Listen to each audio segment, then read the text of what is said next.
আবু হুরায়রা রাদিয়াল্লাহু তাআলা আনহু হতে বর্ণিত আছে, তিনি বলেন, রাসূলুল্লাহ সাল্লাল্লাহু আলাইহি সাল্লাম বলেছেন, আল্লাহ তোমাদের দেহ ও মুখমণ্ডলের প্রতি ফিরেও দেখেন না, বরং তোমাদের অন্তর ও আমলের প্রতি দৃষ্টিপাত করেন।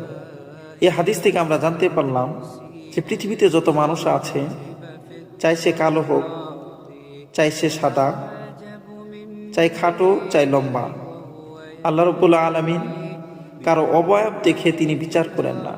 তিনি চান প্রতিটি মানুষ যেন কিয়ামতের ময়দানে স্বচ্ছ হৃদয় নিয়ে রবের সাথে সাক্ষাৎ করতে পারে এবং পৃথিবীতে থাকা অবস্থায় যেন তার আমলটাকে পরিশুদ্ধ করতে পারে। তাহলেই পরকালীন নাজাতের একটা আশা করা যায়। অতএব এই হাদিস থেকে আমাদের শিক্ষা হলো, সব সময় আমরা আমাদের হৃদয়টাকে পরিচ্ছন্ন রাখবো, পাশাপাশি আমরা আমাদের আমলের প্রতি দৃষ্টিপাত করব, যাতে সকাল সন্ধ্যা মাসনুন দোয়াগুলো আদায় করতে পারি এবং কিয়ামতের ময়দানে এই আমলগুলো যেন আমাদের প্রত্যেকের নাজাতের ওসিলা হয়ে যায়, সেই চেষ্টাটুকু আমরা সকলেই করব ইনশাআল্লাহ।